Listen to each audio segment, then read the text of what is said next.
In September 1999, terrified residents of an apartment building in Ryazan found sacks in their basement wired to a timer.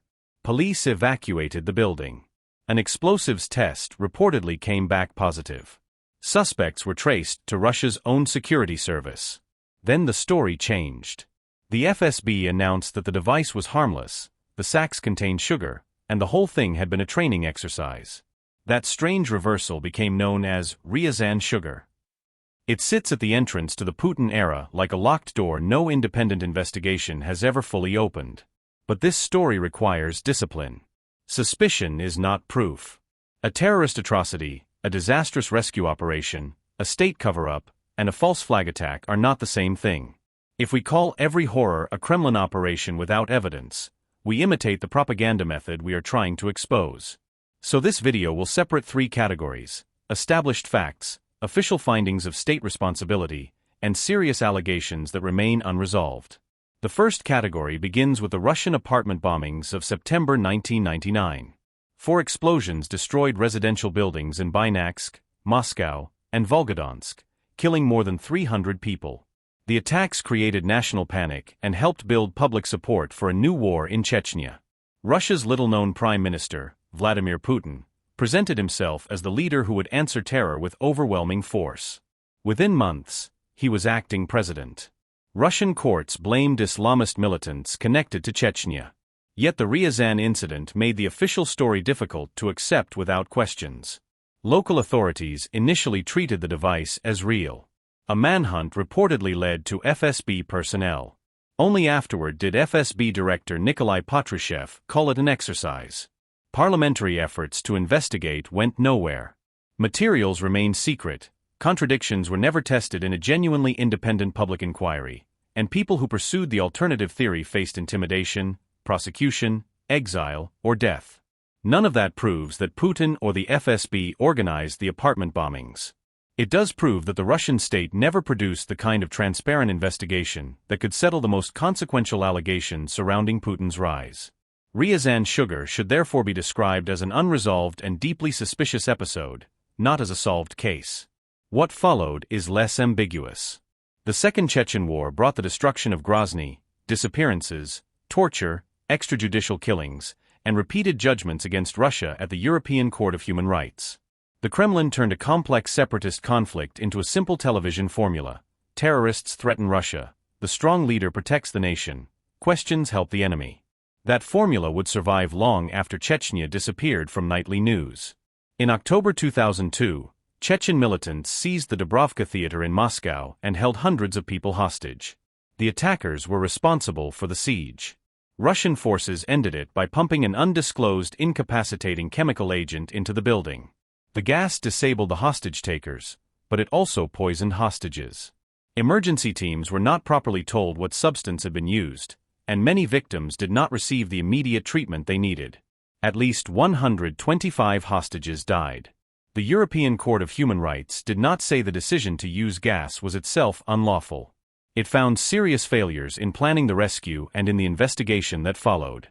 That distinction matters. The atrocity was committed by the hostage-takers. The state's wrongdoing lay in secrecy, inadequate preparation, preventable loss of life, and resistance to accountability. 2 years later came Beslan. Armed militants took more than 1,000 people hostage at school number 1, most of them children and parents. After 3 days of heat, thirst, and terror, explosions and gunfire triggered chaos. The final assault used heavy weapons, including tank fire and flamethrowers. More than 330 hostages died, including 186 children. Again, evidence does not establish that the Kremlin staged the hostage-taking. The terrorists bear responsibility for taking and killing hostages. But in 2017, the European Court found that Russian authorities had received specific information about a planned attack on an educational institution and failed to take adequate preventive measures. It also found failures in planning and controlling lethal force, and said Russia had not convincingly shown that the massive use of indiscriminate weapons was absolutely necessary. The pattern is not that every terrorist is secretly an FSB employee. The pattern is that every catastrophe is absorbed into the same political machine. State failures are hidden. Independent scrutiny is blocked. Grief becomes loyalty. Fear becomes permission for more war, more secrecy, and more power. People who challenged that machine often paid a price. Former FSB officer Alexander Litvinenko accused the security services of organizing the 1999 bombings. In 2006, he was poisoned in London with radioactive polonium-210. A British public inquiry later concluded that the killing was an FSB operation and was probably approved by Patrushev and Putin. The word probably is part of the official finding and should not be inflated into a criminal conviction. But this was not an internet rumor. It was the conclusion of a formal public inquiry after examining classified and public evidence. By 2014, the same political language had moved across Russia's border. After Ukraine's revolution of dignity and Russia's seizure of Crimea, armed groups took control of parts of Donetsk and Luhansk. Moscow described the conflict as a local civil war and later claimed that Ukraine had spent 8 years committing genocide against the people of Donbas. The real record is more complicated than either side's propaganda, but it is devastating to the Kremlin's version. United Nations monitors documented civilian deaths, arbitrary detention, torture, and unlawful killings by Russia-backed armed groups as well as abuses by Ukrainian forces. Civilians on both sides of the contact line were killed by shelling, mines, and unexploded weapons. It would be false to claim that every shell landing in Donetsk was fired by Russia, just as it would be false to erase Ukrainian violations. But the phrase Ukraine bombed Donbas for 8 years removes the cause, the actors, and the scale. The conflict was fueled by fighters and weapons arriving from Russia. In 2025, the Grand Chamber of the European Court of Human Rights held Russia responsible for widespread and flagrant abuses arising from the conflict since 2014 and for the destruction of Flight MH17. The International Court of Justice said in 2022 that it did not possess evidence substantiating Russia's allegation of genocide in Ukraine. It ordered Russia to suspend the invasion launched in the name of stopping that alleged genocide. This is how causal inversion works. Russia helps create and sustain an armed conflict.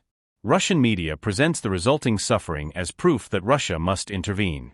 Then the intervention produces vastly greater destruction, which is blamed on the victim for resisting. After the full-scale invasion began, denial became almost instantaneous.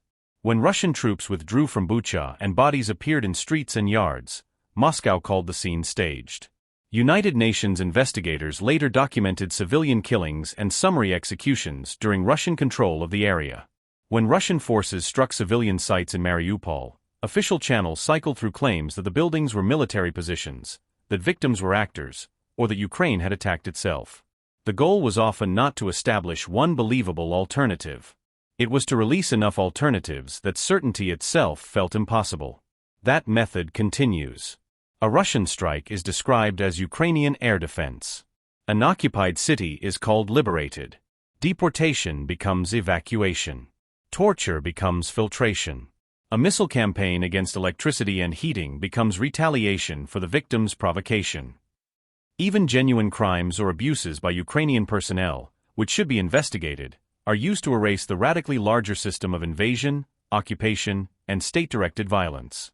The evidence available by 2026 is not symmetrical.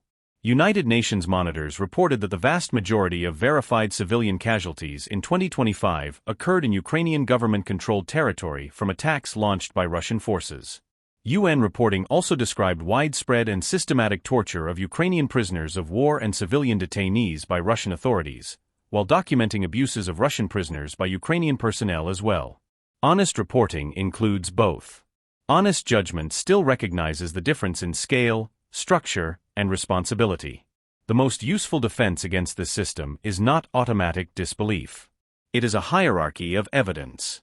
First, ask what independent monitors, courts, satellite imagery, geolocated video, witnesses, and forensic records establish. Second, separate the identity of the attacker from the conduct of the rescue operation. Third, notice when officials change explanations instead of answering contradictions. Fourth, ask whether an investigation is open, independent, and capable of prosecuting the state itself. Putin's system does not need every citizen to believe one perfect lie. It only needs people to believe that truth is unknowable, that everyone is equally guilty, and that the state is the only protection against chaos. Ryazan remains unresolved. Dubrovka and Beslan expose catastrophic state failures, not proven false flags. The war against Ukraine, by contrast, has produced an enormous body of judicial and international findings assigning responsibility to Russia. The question is no longer whether every suspicious event has the same secret author. The question is how many times fear, secrecy, and manufactured uncertainty can be used to turn victims into excuses for the next crime, and what evidence would finally make a society refuse the script.